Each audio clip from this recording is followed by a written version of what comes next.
welcome to Pet Care. Time for another Pet Care Tip. This is Kevin here with me as usual. Kevin, it's summertime. You know, we talked about vacationing and what to do there, but you got something that's very, I need help right now. I'm glad you were talking about this because getting dogs to behave right and it's not hard. You just got to know what you're doing. And you got some things that'll help with that. Absolutely. First of all, patience is the biggest thing.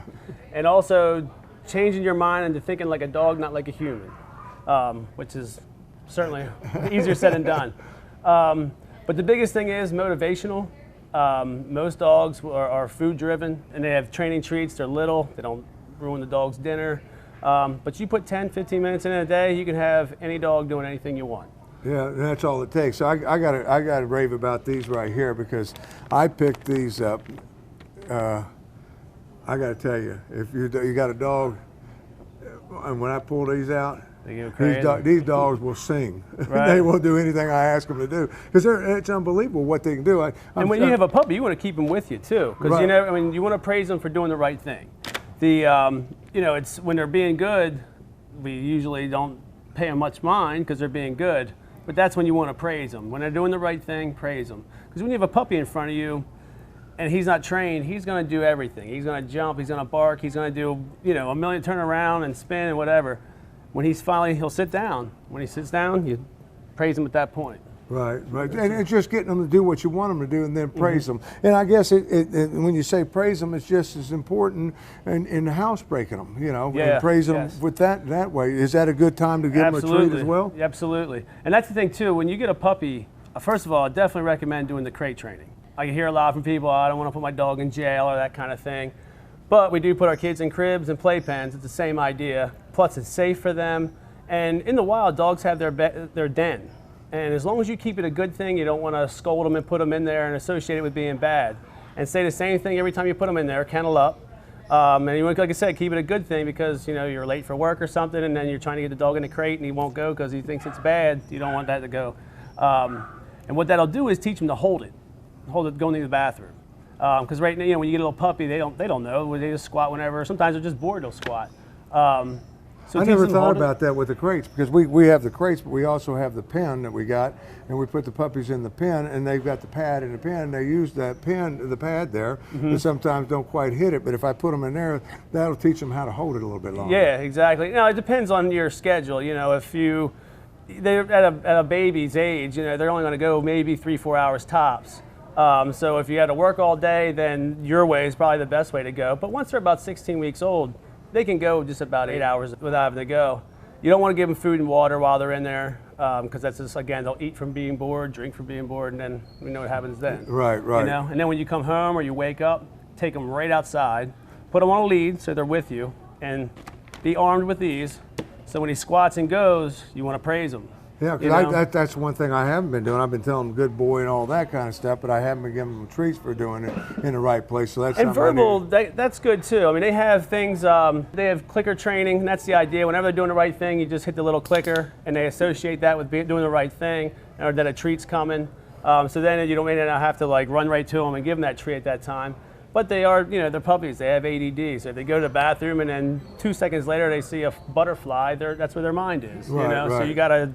I mean, obviously, you don't want to be feeding them while they're going, but don't waste time, you know? Yeah, but you can train a dog to do pretty much anything. Now, I see all this other stuff here. You got the treats, but what are some of the other things all right, so we got, here? Of course, we got the treats. There is taste of turn, so if they're chewing on stuff they're not supposed to. And, of course, always have things that they can chew. And alternate them. Don't just give them a whole pile of stuff because they do get bored of them. So give them like 2 or 3, and then maybe every couple of days just switch a couple out, just so that keeps them fresh, and they'll think it's the first time they got it. Because I got to say, this does work. We had the puppies were chewing on a couple things. I shot that on there. They've left it alone. Yep. They went and chewed on something else, but they left that alone. Right. You know, so now I spray that, but it does work. I want people to know that. And it's then there's that. That's everybody does a high hiss sound. They don't like it.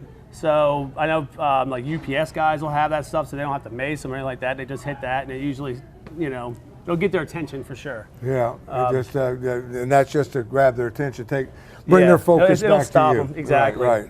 And then there's things that help you when you go in the bathroom. So there's like no mark or no go. So you spray, like they have a problem with a dog or even a cat too that's going in a certain spot. That's what that's for, to keep them from going there. And there's also attractants. That's the opposite. So if you want them to go somewhere, or if they're not using the pads or something like that, that's where that is. And I use that, and that works. Because I came in here once before when I first got the puppies and said, all the things you're telling me about right now, you told me about before. And I got to tell you, folks, it works. I mean, it definitely works, especially, you know, the taste. Going to the bathroom, you're spraying that on the pad, it's helped tremendously. And most of the puppy pads will have an attractant on there. There's actually two kind of pads. There's ones for adults, and the difference between the adult and the puppy is that the adult does not have that attractant. So the good thing for that is that, say if you have a dog that just, you're going to be gone too long, you got to put something in the crate. You don't want them to teach them to go on it, but if they do, at least you have a pad there that'll catch it, so they're not laying in their own stuff.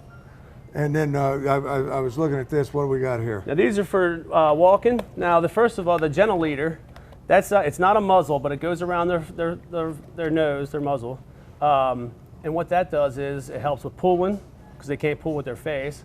Also, if you have that dog that's just all over the place, you know, that's got the ADD or, you know, is hyper, you can get it, you have control of their heads. You can kind of say, hey, I'm over here, you know, and get their attention. So that's great for pulling and training. And then they have, there's a number of different harnesses out there for pulling. So if you have an issue with a dog that's taking you for a ride, and there's other collars and stuff that'll help you. I mean, there's the prong collars. I'm not a big fan of those, but that's kind of a last resort if you, they are kind of, it's actually with the prong collars pinch, the choke collars choke. So if you're going to do either one, I'd say do the pinch, because I'd rather pinch. I tell people, you know, if you're going to use the collars like you're talking about, learn how to use the collar. Absolutely. It doesn't stay on them all the time. Yeah, that's an important part. Don't tie them out with it. I learned, you know, just a quick snap on those collars is all you need. You know, I see people fighting those chokers and the dog choking and it's not working. The dog's still pulling and hacking. No, you got to know how to use the collar. So if you're going to get a collar like that, be sure to get trained on that. The guys here at Pet Care can help you with that. Yeah. Crates, I mean, great. I mean, we use ours. We've got the carrying pouches, plus we have the crates that can go with us as well. We found out that one of the dogs isn't real comfortable in the pouch inside the car. So we put the crate in there. He's fine inside the crate. Yeah, because they feel comfortable in there. And that's the other thing, too. I know, like, I have a dog that's totally trained. I still have the crate up. I'd love to take it down, but it's his spot. You know, if it gets noisy or whatever, he goes in there and, you know, and the kids know to leave him alone when he's in there. Yeah, just so leave the door open. You know, it's like, people think of crates, they think you put them in there and you close up the door and that's where you leave them. No, that's not the case. Once they get used to it, it's your control then. You can leave the door open, you can close the door, whatever you need to do. Right. Yeah. And they all come with a divider. So the idea there is that you can get the size that you need as a full-grown dog, but you can cut it off, because most dogs won't go to the bathroom. Like 99% of dogs won't go to the bathroom when they lay down. And that's why you're teaching them to hold it. But if you give them the full range, they don't know if they pee on one side that it's going to run. They might go to the bathroom on one side. So that's why you want to cut it off. And they all fold up too. So like you're saying, if you want to take it somewhere, it folds up in like 10 seconds. Oh, I mean, it's quick, it's easy. Yeah, and it's just great to have. I mean, if you've got a puppy of any kind, you definitely want to crate train, like you said. It's not a punishment.